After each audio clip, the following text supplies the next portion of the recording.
प्रणाम सभी भक्तों को। ओम अज्ञानं तिमिरन्धस्य ज्ञानञ्जनशलाकया चक्षुरुन्मीलितं येन तस्मै श्रीगुरुवे नमः।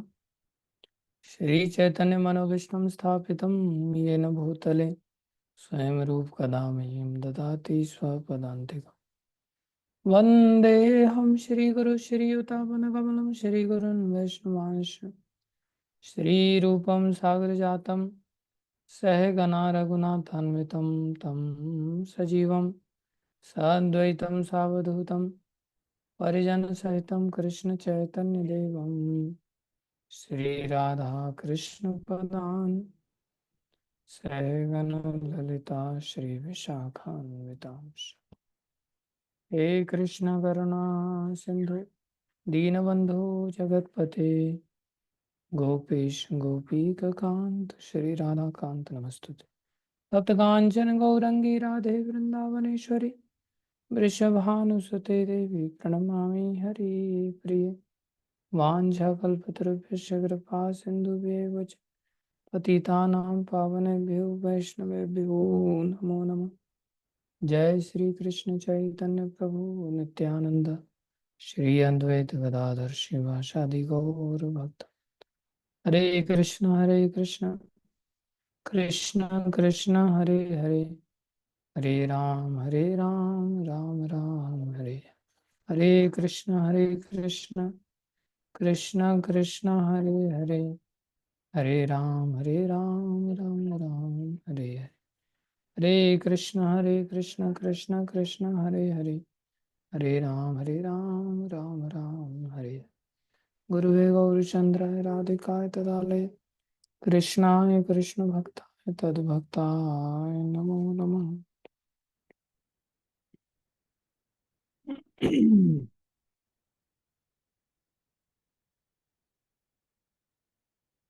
हरे कृष्णा। महाप्रभु की दया से हम लोग शिक्षा क्रम की चर्चा कर रहे हैं। गुरु वैष्णव की दया से जो कुछ कहें कृपा करके ध्यान से सुनिए। पहले श्लोक की हम चर्चा कर चुके हैं। चेतो दर्पण मार्जनम भव महादावाग्नि निर्वापनम श्रेय कैरव चंद्रिका वितरणम विद्यावधु जीवनम आनंदमंबुधिवर्धनम प्रतिपदम पूर्णामृता स्वादनम सर्वात्मस्नपनम परम विजयते श्री कृष्ण संकीर्तनम। श्री कृष्ण संकीर्तन जो कि 7 प्रकार के दिव्य फलों से जीव को प्रदान करके कृतार्थ करता है। दूसरा श्लोक भी हम चर्चा कर चुके हैं। सर्वश्रेष्ठ साधन सर्वसुलभ है, नाम नामकारी बहुधा निज सर्वशक्ति तत्र पिता नियमित स्मरणेन काल एतादृशी तव कृपा भगवन् ममापि दुर्दैवमीदृशमिहाजनेनानुराग। ऐसे हरिनाम में भी अनुराग उत्पन्न नहीं हो पाता। कारण दुर्दैव, दुर्दैव मतलब 10 प्रकार के नाम अपराध, इसकी भी चर्चा कर चुके हैं। जिसमें कि सारी नाम की पद्धति को चैतन्य महाप्रभु ने भजने से पहले समझा दिया कि इसको कैसे भजा जाए। तृणादपि सुनीचेन तरोरपि सहिष्णुनाम अमानिना मानदेन कीर्तनीय सदा हरि। देखो, हमने देखा था कि अगर हम नाम अपराध से बचना चाहते हैं तो हमें अधिक से अधिक नाम जपना पड़ेगा, जिससे कि नाम अपराध करने के लिए समय ही ना बचे। उसी को कहते हैं कीर्तनीय सदा हरि। तो जो कीर्तनीय सदा हरि है, ये कैसे होगा? बोले पहले वाले जो 3 योग्यताएं दी हैं वो अगर हमारे जीवन में आ जाए। त्रिनादपि सुनीचेन पहली योग्यता। 4 योग्यताएं दी हैं। दूसरी योग्यता तरुरपि सहिष्णुना, तीसरी योग्यता अमानना, चौथी योग्यता मानदेन। जब ये 4 योग्यताएं आ जाती हैं तो कीर्तनीय सदाहरि होने लगता है। ये कैसे आती है? बोले कीर्तनीय सदाहरि करने से ये योग्यता आ जाती हैं। दोनों एक दूसरे के पूरक हैं, जिसे अन्योन्य आश्रय न्याय कहते हैं। अन्योन्य आश्रय मतलब एक दूसरे का आश्रय लेकर के जो न्याय किया जाता है। जैसे पूछा जाए, भाई आपका मकान कहाँ है? बोले बिजली घर के सामने। बोले बिजली घर कहाँ है? बोले हमारे मकान के सामने। तो दोनों को एक दूसरे का आधार बना करके एड्रेस बताया जा रहा है। बोले वो दोनों कहाँ है? बोले आमने सामने। तो इसे अन्योन्य आश्रय न्याय कहते हैं। ऐसे कोई यदि अपराध से बचना चाहता है तो उसको कीर्तनीय सदाहरि करना पड़ेगा। तो प्रश्न उठा, कीर्तनीय सदाहरि कैसे होगा? बोले 4 योग्यताएं लेके आएंगे। तृणादपि सुनिचे, तरुरपि सहिष्णुना, अमानना और मानदेन। ये 4 योग्यताएं अगर आ जाएंगी तो कीर्तनीय सदाहरि अपने आप होने लग जाएगा, और अपने आप हम नाम अपराध से बच जाएंगे और निरपराध नाम होने लग जाएगा। निरपराध नाम लेने से प्रेम तुरंत जल्दी जागृत हो जाएगा।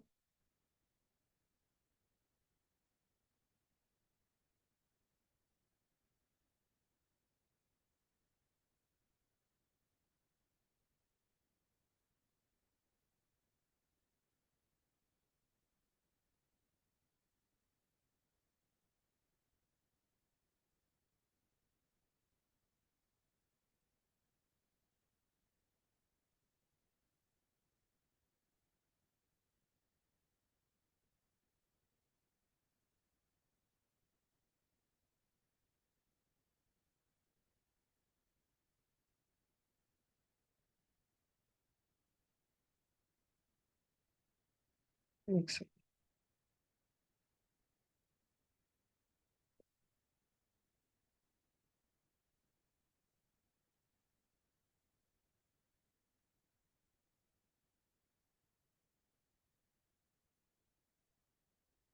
हरे कृष्णा।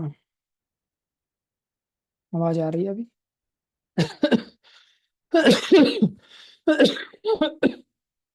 ये जो 4 योग्यताएं हैं, ये 4 योग्यताएं आएंगी तो हरिनाम और अच्छा होगा, और अच्छा हरिनाम होगा तो ये 4 योग्यताएं और अच्छी आ जाएंगी। तो ये एक दूसरे के पूरक हैं, इनको ही बढ़ाना है और कुछ करने की जरूरत नहीं। शुरुआत में हरिनाम जपने के लिए ये चारों योग्यताओं के लिए सत्संग बहुत आवश्यक होता है। तो सत्संग आधार बनता है। सत्संग से बहुत सारी चीजें हम देख पाते हैं। तो सत्संग ही समझाता है कि चारों योग्यताएं ला करके हम किसी के ऊपर उपकार नहीं कर रहे हैं। जैसे कि हमने कल चर्चा की थी, तृणादपि सुनिचेन। तृणादपि सुनिचेन बनना क्यों है? क्योंकि हम तृण भी, जड़ता तृण के बराबर भी हमारी जड़ता है नहीं हमारे जीवन। हालांकि स्थूल शरीर जड़ है, सूक्ष्म शरीर जड़ है, लेकिन स्थूल शरीर हम है ही नहीं, सूक्ष्म शरीर है ही नहीं। तो फिर वो जड़ता का, चाहे सूक्ष्म शरीर की जड़ता हो या स्थूल शरीर की जड़ता हो, उसके अहंकार से हमें क्यों युक्त होना चाहिए? ये तो बहुत छोटी चीज है। कोई अपने आप को मकान माने, मकान में रहने के कारण, और मकान मान करके मकान की वस्तुओं को ग्रहण करे। मकान की वस्तुएं प्लास्टर है, पेंट है, सीमेंट है, ईंट है, रेती है, ये सब चीजों के पीछे पीछे जाए और ये सब चीजों को ग्रहण करे, तो ये तो बुद्धिमानी नहीं है। मकान के अंदर मकान की जड़ता से भरी हुई वस्तुओं को मकान के अंदर रहते हुए वो सोचने लग जाए कि मैं ही मकान हूँ अब, और मैं ही मकान सोच करके वो मकान की वस्तुओं को ग्रहण करने लग जाए, तो ये तो मूर्खता है। उसके लिए जीवन उपयोगी ये सब चीजें हैं, लेकिन इतनी ज्यादा नहीं है कि रोटी को भुला दे, इतनी ज्यादा नहीं है कि पानी को भुला दे, इतनी ज्यादा नहीं है कि सांस लेना छोड़ दे। तो ये सब चीजें आवश्यक उसके लिए ज्यादा हैं। जैसे कोई व्यक्ति अपने आप को कपड़े के अंदर रहने के कारण कपड़े मान करके और कपड़े का अभिमान स्वीकार करके और कपड़े की वस्तुएं ग्रहण करे, सर्फ एक्सेल इकट्ठा करने लग जाए, बाल्टी इकट्ठी करने लग जाए, प्रेस बढ़िया बढ़िया इकट्ठी करने लग जाए, अलमारियां बढ़िया बढ़िया इकट्ठी करने, तो वो कपड़ा तो है ही नहीं ना, कपड़े के अंदर जरूर है, लेकिन कपड़े के अंदर रहने पर इतना ज्यादा अभिमान कपड़े का अंगीकार कर लेना कि अपने स्वतः के वास्तविक अभिमान को, श्रेष्ठ अभिमान को भुला दे वो, ये तो अच्छी बात नहीं है। मकान बड़ी चीज नहीं है, मकान के अंदर रहने वाला व्यक्ति बड़ा है। प्रायः अगर कोई व्यक्ति कार से जा रहा हो, चाहे हमारा दोस्त ही हो, और दोनों का अगर एक्सीडेंट हो जाए, तो उस स्थिति में कोई व्यक्ति कार को गैरेज लेकर के पहले नहीं जाएगा, स्वाभाविक रूप से उस मित्र को लेकर के हॉस्पिटल जाएंगे, ये सोचते हुए कि भाई कार बड़ी चीज नहीं है, बड़ा चीज उस कार के अंदर बैठा हुआ व्यक्ति है। दोनों को चोट आया है, लेकिन दोनों में अधिक महत्व हम देंगे जो अंदर बैठा हुआ व्यक्ति है उसको, क्योंकि कार जड़ है और कार के कंपैरिजन में जो चलाने वाला व्यक्ति है, जो बैठा हुआ व्यक्ति है, वो चेतन है। तो चेतन वस्तु का अहंकार की सत्ता ज्यादा है, इसलिए उसको महत्व देना ही बुद्धिमानी है। कोई व्यक्ति को लेकर के जा रहे हो, अरे मेरी कार, और आदमी खुद मर रहा है, वो बोल रहे हो मेरी कार मेरी कार मेरी कार को ठीक कराओ, तो ये तो मूर्खता है। हम जब कॉलेज में पढ़ते थे तो फर्स्ट ईयर में एक गांव का लड़का आता था, तो वहां पर एक्सरसाइज करने के लिए एक पोल लगा हुआ था। तो छोटा सा बच्चा वो ऐसे लटक करके उस पर, और ऐसे ऐसे, हाँ पहले तो उसने पुशअप्स लगाए और फिर ऐसे ऐसे अपने शरीर को झुला रहा है उस पर। तो झुलाते हुए उसका हाथ छूट गया, काफी अच्छा उसका मोमेंटम बन गया था। तो झुलाते समय दूसरी ओर गया तो वहाँ हाथ छूट गया उसका, वो हाइटेड था, वो हाथ छूट गया तो गिरा जाकर के, आगे आगे जाकर के गिरा तो उसका यहाँ से हाथ टूट गया बिल्कुल। एक हाथ ऊपर, हाँ एक हिस्सा ऊपर चला गया, एक हिस्सा नीचे चला गया। तो मैं उसको देखा, मतलब अरे यार ये तेरा हाथ ऊपर नीचे कैसे हो गया, उसको दर्द भी हो रहा है। जब गिरा तो उसका हाथ का घड़ी भी घिसने के कारण टूट करके बाहर गिर गई। तो मैं उसको पकड़ करके, हॉस्टल में रह रहे हैं, उसको पकड़ करके उसके हाथ को मैं प्रयास कर रहा हूँ, ये हाथ तो बेचारे का फ्रैक्चर हो गया। तो मैं उसको हाथ पकड़ करके बांधने का प्रयास कर रहा हूँ गमछे से, और उसको लेकर के जाना चाह रहा हूँ। वो कह रहा है माजा घड़ियाल माजा घड़ियाल माजा घड़ियाल। अब उसका घड़ी जो टूट गया, वो घड़ी को चिल्ला रहा है मेरी घड़ी किधर है, मेरी घड़ी किधर है, मेरी घड़ी ला करके दो। अरे हाथ टूट गया, तेरे तेरे को घड़ी की चिंता पड़ी है। कैसी मूर्खता है। तो घड़ी तो जड़ वस्तु है ना, जड़ वस्तु के कंपैरिजन में शरीर से, हाँ बाहर की चीज है, अभी तो शरीर के स्तर पे भी नहीं सोच रहा है, हड्डी के स्तर पे भी नहीं सोच रहा है। तो ऐसे ही जैसे हम मकान के अंदर हों, जैसे कुर्ते के अंदर हों, जैसे गाड़ी के अंदर हों, उसी तरह से हम अगर शरीर के अंदर हैं तो शरीर भी जड़ वस्तु है, मकान की तरह, गाड़ी की तरह, कुर्ते की तरह। तो जड़ीय अभिमान जो चाहे सूक्ष्म शरीर का हो, दूसरे शब्दों में मन बुद्धि अहंकार से जो हमारा सूक्ष्म शरीर बनता है, चाहे वो वाला, हाँ एक प्रकार से हमारे जीवन में जड़ता का अहंकार हो, या स्थूल शरीर रूपी जड़ता का अहंकार हो। सूक्ष्म शरीर रूपी जड़ता का अहंकार, भाई मेरे को तो मेरे मन की बहुत चिंता है, मेरा मन नहीं मान रहा है ना, मैं तो भक्ति करना चाहता हूँ लेकिन क्या करूँ, मेरा मन नहीं मान रहा है, मेरा मन उचट गया है, बोले अब ना गीता पढ़ने का मन कर रहा है, न भागवत पढ़ने का मन कर रहा है, न क्लासेस अटेंड करने का मन कर रहा है, न जप करने का मन कर रहा है, न मंगल आरती करने का मन कर रहा है। प्रभु जी क्या करूं मैं, अब मेरा कुछ मन ही नहीं कर रहा, पता नहीं क्या हो गया है। तो मन करेगा तो ही करेंगे ऐसा जरूरी नहीं, उसको समझ होनी चाहिए कि मन जड़ वस्तु है, कभी कर भी सकता है और कभी नहीं भी कर सकता है, जरूरी नहीं। ऐसे ही बुद्धि भी जड़ीय वस्तु है, जरूरी नहीं हमारी बुद्धि इस चीजों को स्वीकार आसानी से कर ले। और अहंकार तो जड़ता का है ही, मिथ्या। और फिर शरीर तो अपने आप में सब जड़ वस्तु है। तो बोले हम जड़ नहीं है। हम सत्संग से इस बात को समझ सकते हैं कि ना तो हम स्थूल शरीर हैं, ना हम सूक्ष्म शरीर हैं, हम इस जड़ता से परे महत्वपूर्ण वस्तु हैं, वो है चेतन वस्तु, वो है आत्मा।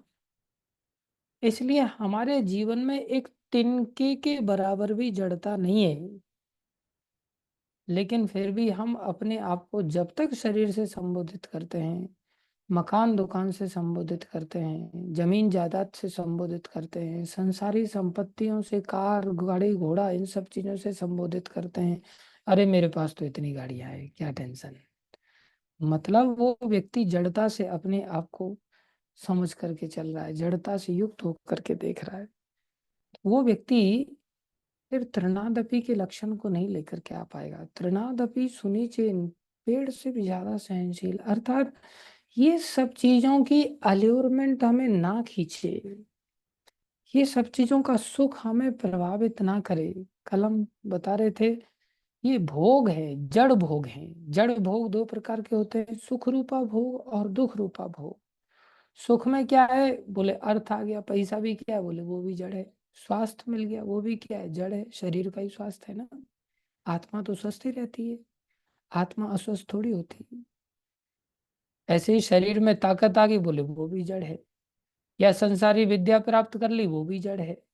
तो ये तो सुख रूपा संसार में जड़ है। ये दर्शाता है कि कहीं ना कहीं हम अहंकार से जुड़े हुए हैं, मिथ्या अहंकार से जुड़े हुए हैं, जड़ अहंकार से जुड़े हुए हैं, जिसके चलते इस सुख भोग को आनंद के रूप में हम देखते हैं। दूसरा दुख रूपी भोग भी है।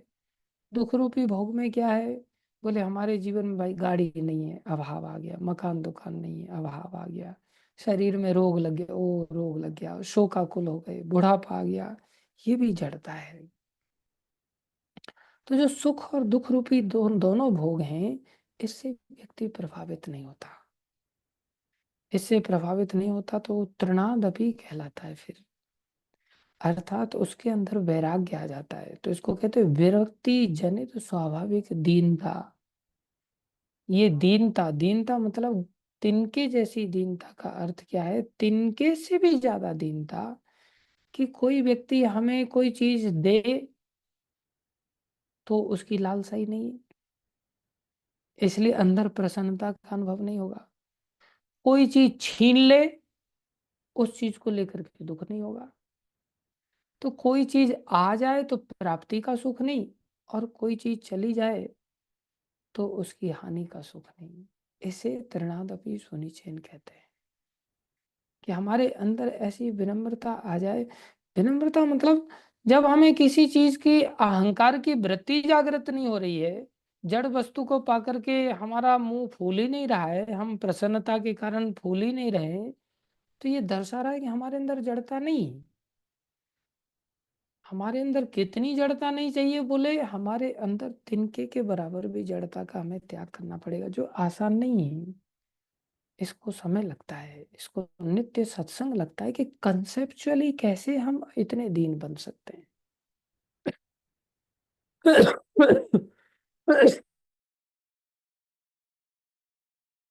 कंसेप्ट हमारे जीवन में जब समझ में आता है, वो सत्संग से आता है। तो एक तो कंसेप्ट समझ में आ जाए तो फिर हमारी हरिनाम जपेंगे, और हरिनाम जपेंगे तो हरिनाम के बीच में ये बाधाएं आएंगी, बोले अरे क्या हरिनाम जप रहे हो, इससे अच्छा तो पैसा कमा लेते, टाइम पास हो रहा है, टाइम वेस्ट हो रहा है। उस समय बुद्धि काम आई, अरे टाइम वेस्ट कहाँ हो रहा है, ये तो सब जड़ वस्तु है संसार की, हम तो जड़ है ही नहीं। हमने जबरदस्ती अपने आप को जड़ वस्तु मान लिया है, उसके चलते हम तिनके का ही अहंकार नहीं ले रहे हैं। हम तो तिनकों का इकट्ठा समूह, झाड़ू का भी अहंकार है हमारे जीवन में तो, और तिनकों का इकट्ठा समूह ही झाड़ू का नहीं है, दुनिया भर की चीजों का, जड़ वस्तुओं का अहंकार है।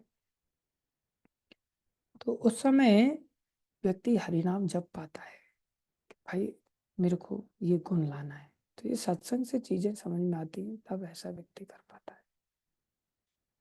दूसरा गुण तरुरपि सहिष्णुनाम, पेड़ से भी ज्यादा सहनशील। अब पेड़ से भी ज्यादा सहनशील का अर्थ क्या है, देखो, जब आप किसी वस्तु को, भगवान ने क्या कहा है भगवत गीता में, चार प्रकार के भक्त होते हैं जो मेरे भक्त होते हैं। वो 4 प्रकार के भक्तों को भगवान ने कहा उदार, उदारा सर्व एवैते। आप किसी को कोई चीज दोगे तो आपको चीज प्राप्त हो जाएगी, आप किसी को दोगे ही नहीं तो आपको कहां से मिलेगी। ये तो नियम है, प्राकृतिक नियम। आप किसी को गाली दोगे तो पलट करके गाली आएगी, आप किसी को मीठे शब्द बोलोगे तो पलट करके मीठे शब्द प्राप्त होंगे। नेचुरल है। Each and every action has equal and opposite reaction. ये साइंस का नियम है। साइंस अपने आप में कोई अलग चीज नहीं, ये प्रकृति के नियम बनाए गए हैं, भगवान के द्वारा प्रकृति के नियम बनाए गए। तो जब हम किसी व्यक्ति को इस हरि भक्ति को देंगे, इस हरि नाम को देंगे, तो हम भी हरि नाम प्राप्त कर लेंगे। जब हम किसी व्यक्ति को हरि नाम देंगे ही नहीं तो हमें कोई व्यक्ति हरि नाम नहीं देने वाला है।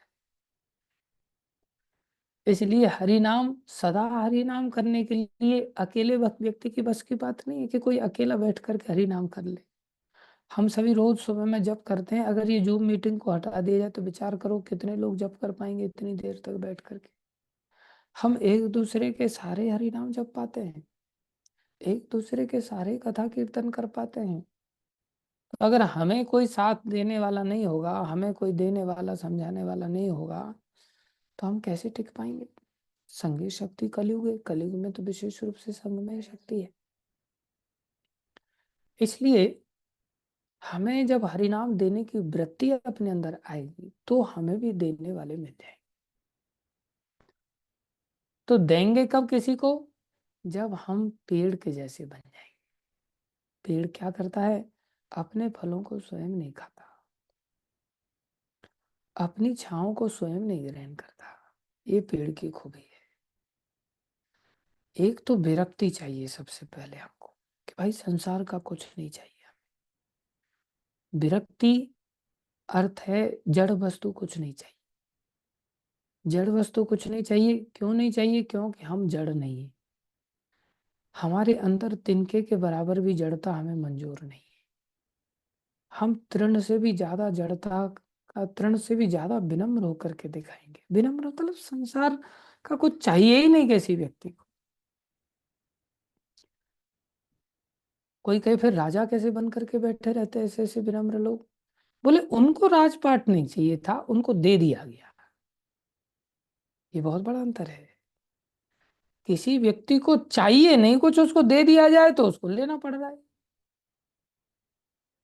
अब देखो ना, राजा परीक्षित के बारे में महाराज युधिष्ठिर को जैसे ही पता चला कि भगवान श्री कृष्ण धराधाम छोड़ करके चले गए, उन्होंने तत्क्षण अपने पुत्र, जब कि इतने बड़े नहीं हुए थे, उनको तुरंत राजा बनाया और एकदम से राजपाट छोड़ करके चल पड़े, क्योंकि राजपाट भगवान श्री कृष्ण ने दिया था उनको, उनकी तो इच्छा नहीं थी।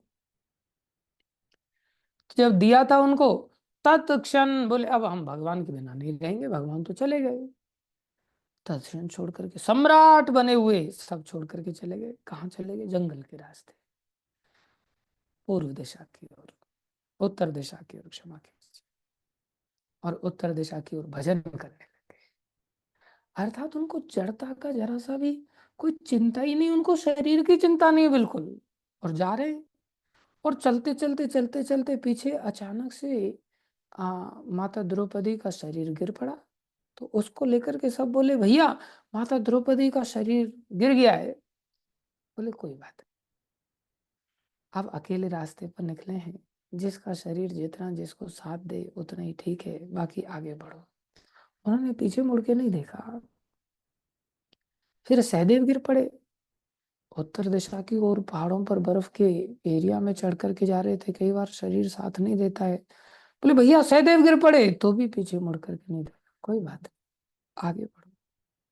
अपने आप को कोई शरीर मानता ही नहीं था, दूसरे को भी कोई शरीर मानता ही नहीं था। इतनी ऊंची स्थिति को प्राप्त कर लिया।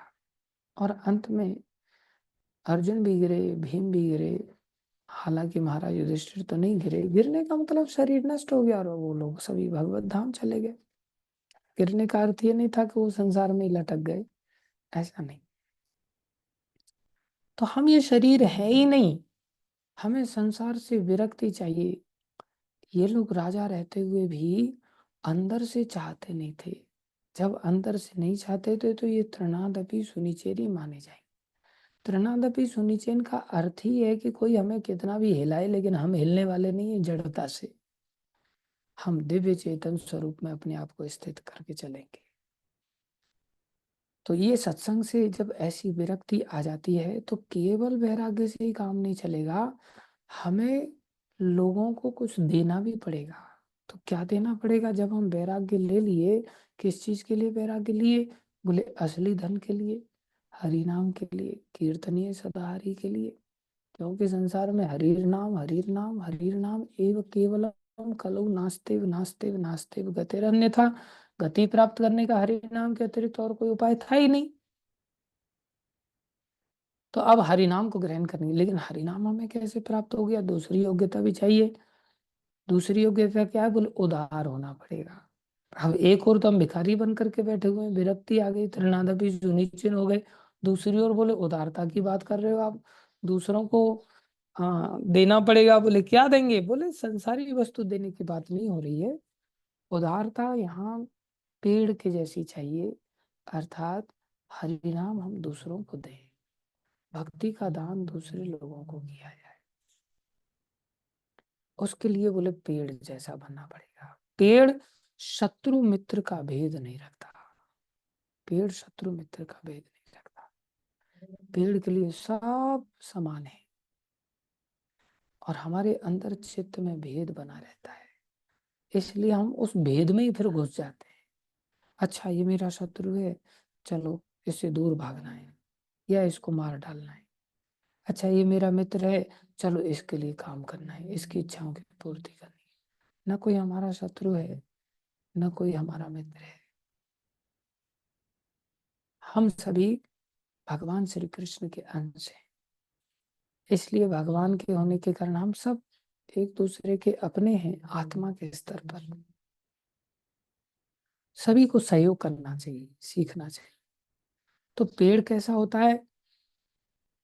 बोले कोई व्यक्ति राहगीर आ रहा है बेचारा, वो गर्मी से लथपथ है, पसीना टपक रहा है। पेड़ आते हुए व्यक्ति को देख करके बोले आ जा भैया, कोई बात है, चिलचिलाती धूप से हम तुम्हें रक्षा करेंगे, हम तुम्हें छांव देंगे।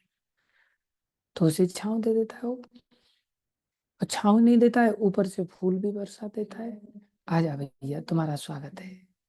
तो जैसे ही छांव मिलती है, जैसे ही उसको फूल झड़ते हैं ऊपर से उस पेड़ के, वो व्यक्ति बड़ा शांति का अनुभव करता है। और कई बार वो ऐसा सोचता है कि चलो अब इसकी जड़ का सहारा लेकर के नीचे वो बैठ जाता है। लेकिन बैठने के बाद कैसा खुरापाती दिमाग लगाता है। बैठने के बाद पास में से ही पत्थर उठाता है और पत्थर उठा करके उसी पेड़ की डालियों को मारने का प्रयास करता है, निशाने की प्रैक्टिस करता है। मैं पत्थर मारने में कितना एक्सपर्ट हूँ, मैं निशाना लगाने में कितना एक्सपर्ट हूँ। जबकि कोई कमी नहीं है पत्थर मारने में उसकी आदतों में, बचपन से ही उसने अभ्यास किया है। तो पत्थर मारता है। अभी देखा जाए तो मित्र कहाँ रहा, उसी पेड़ में पत्थर मार रहा है जिस पेड़ ने उसका थोड़े समय पहले स्वागत किया। खुद पेड़ धूप सह रहा है और उसको छांव दे रहा है। ऐसे होते हैं भक्त लोग।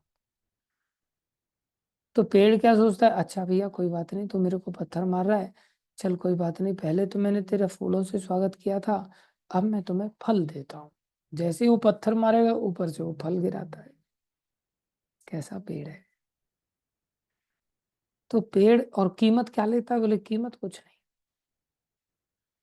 फिर वो व्यक्ति क्या करता है, फल भी खा लेता है, फिर सोचता है अरे यार मैंने दातुन नहीं की। तो क्या करता है, डाली तोड़ता है और तोड़ करके दातुन करता है। फिर देखता है ये वाली डाल तो खूब मोटी ताजी है और घर का दरवाजा सड़ गया है। वो सोचता है उस डाल को काट के ले जाता हूँ, उस डाल को काट के भी ले जाता है। वृक्ष फिर भी उसके साथ कोई दुश्मनी नहीं निभाता, वो दरवाजा बंद करके भी उसकी रक्षा करता है। इतना ही नहीं, वो वृक्ष फिर काफी पुराना हो जाता है, सड़ जाता है। तो वृक्ष सोचता है अभी भी मेरा सदुपयोग कर लो तुम। क्या करता है, चूल्हे में जा करके जल जाता है। जिससे जल करके उसको रोटी पका करके देता है, भोजन देता है। कैसी दया है, शत्रु के ऊपर कैसी दया है। अब बोले राख बन गया, राख बन करके भी उसके खेत में जाता है, खाद बन करके उसको फसल में सहायता करता है। कहाँ कहाँ कितने ऊंचे स्तर तक उस वृक्ष ने सहायता किया। भक्त को ऐसे कष्ट उठा करके दूसरों की सहायता करनी होती। इसको कहते हैं तरोरपी। लेकिन पेड़ की एक समस्या है, को चल फिर नहीं सकता, उसके पास कोई जाएगा तो उसे ऐसा मिल जाएगा। जैसे एक विज्ञानी नाम के भक्त थे, लाहौर में रहते थे। उस समय हिंदुस्तान पाकिस्तान अलग नहीं था, एक ही था। लाहौर में बहुत सारे भक्त हुए हैं। लाहौर में बहुत मंदिर भी थे, अभी तो तोड़ दिए इन दुष्टों ने। तो वहां से विज्ञानी नाम के एक भक्त आए, वहां का इत्र बड़ा प्रसिद्ध था।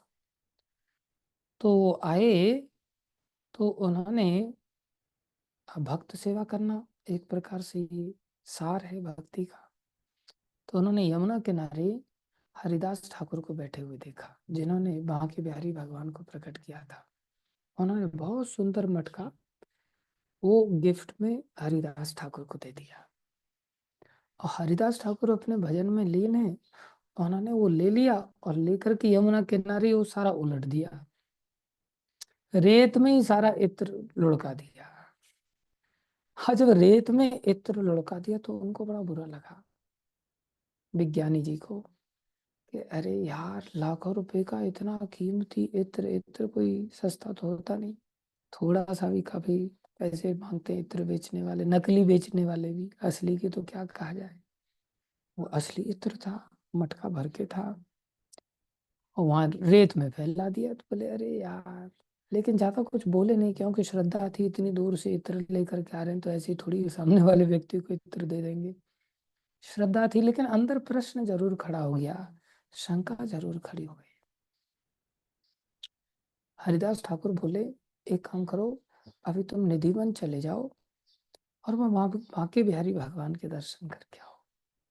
जैसे वो बांके बिहारी भगवान के दर्शन करने के लिए पहुंचे, क्या देखा, पूरा वन में से वही इत्र की सुगंध आ रही। ठाकुर जी के गर्भगृह में से वही सुगंध आ रही। वो आश्चर्यचकित हो गए। 2-4 किलोमीटर दूर वहां रेत के अंदर इत्र डाला था, ये तो वही वाला इत्र है जो मैं लेकर के आया, यहाँ ऐसी अद्भुत सुगंध कैसे। और फिर क्या देखा, देखते देखते देखते देखते सारी गोपियां राधा रानी की जय जयकार कर रही। राधा रानी के साक्षात दर्शन होने लगे उनको। बांके बिहारी भगवान ग्वाल वालों के साथ में होली खेल रहे, राधा रानी के साथ ये होली लीला के दर्शन होने लगे। और उन्होंने रिवर्ट बैक करके दर्शन कर रहे हैं, जैसे होता है ना मूवी को आगे पीछे करके। तो क्या देखा उसमें कि होली लीला हो रही है और ठाकुर जी जीतने वाले हैं, क्योंकि भगवान के पास अद्भुत पिचकारी है। और उस पिचकारी को उन्होंने बहुत सुंदर, हाँ, रंग के साथ में राधा रानी के ऊपर पिचकारी मारी। तो राधा रानी के पास, वो बेचारी सीधी सादी है, वो एकदम से इतने हाँ चालाक नहीं है, भोले हैं, तो उनको इतना कोई परवाह ही नहीं था, ठीक है भैया मार लो कोई बात नहीं। लेकिन राधा रानी के सेवा में हरिदास ठाकुर भी हैं, जिन्होंने बांके बिहारी भगवान को प्रकट किया। तो उन्होंने क्या किया, उसी समय उस विज्ञानी भक्त ने जैसे ही वो इत्र दिया था, और वो इत्र लेते ही, उन्होंने तुरंत इत्र लेते ही राधा रानी को पकड़ा दिया और राधा रानी को मारो इनके ऊपर। तो राधा रानी ने पकड़ करके मटका फेंक दिया। मटका फेंक दिया तो फिर राधा रानी जीत गई, क्योंकि इत्र बहुत कीमती था, भरा हुआ था।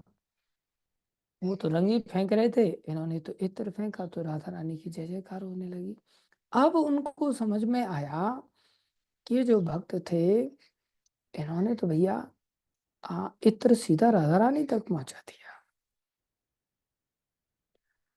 अगर वो सहयोग उनको हरिदास ठाकुर बांके बिहारी का दर्शन करने के लिए नहीं भेजते, निधिवन में नहीं भेजते, तो उनको ये लीला पता चलती क्या। उन्होंने जानबूझ करके उस इत्र को फेंक दिया। और उसके माध्यम से उस भक्त को लीला का दर्शन करा दिया, साक्षात भगवान के दर्शन करा दिए। तो भक्तों की दया से ही, भक्तों की सहायता से ही हम दर्शन प्राप्त कर सकते हैं। पेड़ की सहायता से कोई व्यक्ति फल प्राप्त कर सकता है। फल अपने आप में कोई व्यक्ति नहीं लगा सकता। वो पेड़ की अपनी योग्यता है कि वो अपने यूनिक फल को, जिसकी जैसी पसंद है, वो अपने चाहने वाले व्यक्ति को दे सकता है। ऐसे जो भक्त हैं, कोई साक्ष्य रस का उपासक है, कोई दास्य रस का उपासक है, कोई वात्सल्य रस का उपासक है, वो भक्ति ही दूसरे लोगों को भक्ति दे सकता है। इससे भगवान बड़े प्रसन्न होते हैं। लेकिन पेड़ की समस्या क्या है? उसके पास उस व्यक्ति को जाना पड़ता है। अभी जैसे हरिदास ठाकुर के पास वो विज्ञानी भक्त को पाकिस्तान से आना पड़ा। क्या हरिदास ठाकुर वहां पर गए थे पाकिस्तान? वो नहीं गए थे।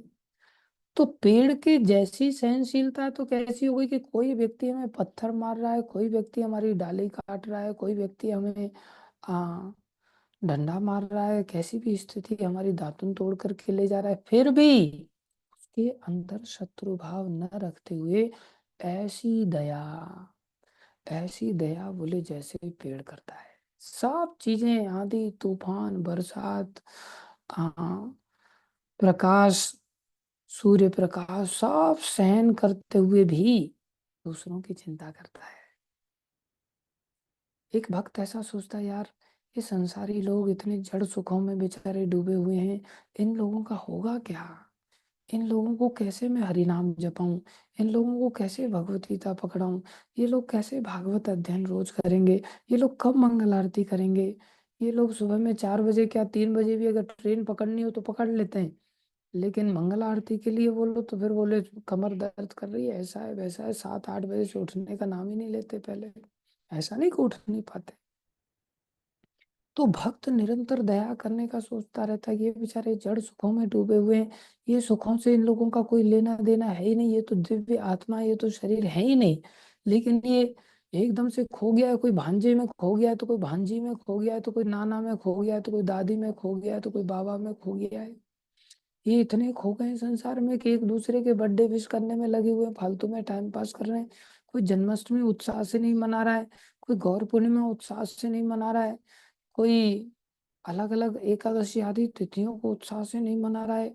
और अपने जन्मदिन का याद है, भांजे के जन्मदिन का याद है, पोते के जन्मदिन का याद है, ये सब चीजों में ये लोग इतने रमण कर रहे हैं। बेचारे इन दुष्टों का, इन मूर्खों का, इन गधों का होगा क्या? वो चिंता करता है। तो एक पेड़ ऐसी चिंता नहीं कर सकता, एक भक्त ऐसी चिंता करता है। कई बार कोई व्यक्ति दूसरे को भक्ति नहीं, अरे इसको भक्ति दे दूंगा, इसको हरि नाम बताऊंगा तो ये तो गोलोक चला जाएगा, कहीं ऐसा ना हो मेरे से पहले ही चला जाए। ऐसा टेंशन में आकर के कोई व्यक्ति तो ऐसा है कि जो बताता ही नहीं किसी को, ये वाली कथा नहीं बताऊंगा, ये वाली कथा सीख जाएगा, ये सीख जाएगा दूसरों को बता देगा, दूसरों को बता देगा, पैसा कमाने लग जाएगा, मेरे पैसे का क्या होगा फिर वो, ऐसा सोच करके वो बताता नहीं। ऐसा नहीं है। भक्त कैसा होता है बोले, मत्सरता रहित निर्मल दया करता है। हमारी दया होती है उन लोगों के ऊपर जिन लोगों से बदले में हमें डोनेशन मिल जाता है। बोले वो निर्मल दया नहीं है। बोले हम कार्यक्रम तो कर देंगे, कथा तो सुना देंगे, कीर्तन तो कर देंगे, आपका भला तो कर देंगे, लेकिन पार्टी कैसी है? मोटी है, पतली है, मतलब शरीर से नहीं, पैसे को लेकर के कैसे लोग हैं, कितना दान दक्षिणा दे देंगे। बोले प्रभु जी बहुत प्रचार में सहयोग मिलेगा। वैसे बोलते प्रचार में सहयोग, प्रचार में सहयोग पैसा थोड़ी देता है। प्रचार में सहयोग तो भक्ति देती है। बोले बहुत प्रचार में, और जैसे ही लगता है एकदम से आदमी चल पड़ता है, चलो चलो चलो जा करके वहां कथा सुनाते हैं, पैसा मिल जाएगा अच्छा खासा। भाषण देना अलग बात है, मैं दे रहा हूँ, लेकिन मेरे मन में ये वृत्ति नहीं है कि हर व्यक्ति को इस स्तर से देखा जाए। ये देखना पड़ जाता है, हाँ पैसा मिलना चाहिए भाई, सम्मान मिलना चाहिए। माला कैसी पहनाएगा वो, चलो प्रोग्राम करने जाएंगे, माला कैसी लाएगा वो? झंडों की माला पहनाएगा, गुलाब की माला पहनाएगा, कमल की माला पहनाएगा? कमल वाले के पास पहले चलेंगे, झंडू वाले के पास दूसरे झंडू को भेज देंगे, जा भाई तू जाके कार्यक्रम करके आ जा। संसार में ऐसी वृत्ति हमारी मानसिक बनी रहती है। तो ये दर्शाती है कि तरोरपि सहिष्णुता नहीं है हमारे अंदर। ये पेड़ चल फिर करके नहीं दे सकता अपने फलों को, लेकिन भक्त तो चल फिर करके जा करके भी दे सकता। जब इतना उदारता के साथ कोई व्यक्ति नगर कीर्तन आदि करता है, जगह जगह जाकर के संकीर्तन देना चाहता है, जगह जगह बुक डिस्ट्रीब्यूशन करता है, जगह जगह कीर्तन करता है, जगह जगह कथाएं सुनाता है और चिंतित होता रहता है, ये नहीं अपने को भक्ति मिल गई, अब बहुत झंझट से बाहर आ गया, वो झंझट फ्री हो जाओ, कोई टेंशन नहीं। क्या बुक डिस्ट्रीब्यूशन है ना, बहुत सारे लोग डिस्ट्रीब्यूशन करने वाले, कोई मर रहे हैं अपना धूप में, यहाँ हमें बढ़िया शांति से बोले माला कर लो, एक ही बात है, और उधर बुक डिस्ट्रीब्यूशन कर लो, क्या फर्क पड़ रहा है, शांति से इसी चला करके माला जपेंगे, यहाँ बैठ करके आराम करेंगे, सुबह मंगल आरती होगी, अब दिन में आराम करेंगे, हो गई भक्ति, जरूरी थोड़ी है इतना ज्यादा कुछ करने का। बोले वो व्यक्ति कीर्तनीय सदाहरि नहीं कर सकता, कीर्तनीय सदाहरि नहीं कर सकता, अपराध नहीं खत्म हो सकते, अपराध नहीं खत्म हो सकते, दुर्दैव बना रहेगा, कभी भगवान का फल प्राप्त नहीं होगा। इसलिए ना केवल तृणादपि सुनिचेन बल्कि तरोरपि सहिष्णुना, ऐसा करना पड़ेगा। प्रभुपाद जी ऐसे ही संत थे जिनके अंदर ऐसे लक्षण थे कि दूसरों के लिए इतना कष्ट उठाते थे, इतना कष्ट उठाते थे। हम तो दूसरों से कष्ट उठवा करके स्वयं आनंद लेते हैं कि दूसरे लोग मेरे लिए कितना कष्ट उठा रहे हैं। हाँ भाई चपाती बना के ले आओ, चलो भाई बिस्तर लगाओ, चलो भाई प्रेस करके दे दो, चलो भाई कपड़े धो दो फटाफट। दूसरे लोगों को अपनी सेवा में लगा करके हम सेवाएं ग्रहण करते हैं, सेवा करना कोई नहीं चाहता, लेकिन भक्ति मार्ग में पिसना पड़ेगा, इसमें तरोरपि सहिष्णुता लानी ही पड़ेगी, ये योग्यता, यही पद्धति है भक्ति मार्ग। आप अगर किसी को दोगे तो आपको अपने आप चीजें प्राप्त होंगी, दूसरे शब्दों में आपको सहयोग मिल जाएगा, कोई भक्त बन जाएगा, आपका बल बन जाएगा, फिर संग बढ़ता चला जाएगा, फिर हमारी शक्ति बहुत विशेष हो जाएगी, फिर हमारे लिए भक्ति करना, कीर्तनी सदाहरि करना बहुत सहज हो जाएगा। अगर भक्तों का सानिध्य नहीं मिला तो हमारी बस की बात, तुलसी में पानी डालना भी नहीं रहेगा, तुलसी में 3 बूंदें डालना भी भारी पड़ जाता है जब हम भक्तों का सानिध्य नहीं मिल पाता। इसलिए भक्तों का सानिध्य जो हमें मिला है उसका ऋण होने के लिए भी हमें दूसरे भक्तों को भी प्रचार प्रसार करना पड़ेगा, ये दया लानी पड़ेगी। इसलिए तरोरपि सहिष्णुता का अर्थ है निर्मत सरता से रहित निर्मल दया। एक तो ईर्ष्या द्वेष नहीं होना चाहिए किसी के प्रति, ऊपर से दया का निर्मलत्व होना चाहिए, अर्थात किसी स्वार्थ से युक्त होकर के दया नहीं करे। ठीक है, धन्यवाद सभी भक्तों का ध्यान पूर्वक श्रवण करने के लिए।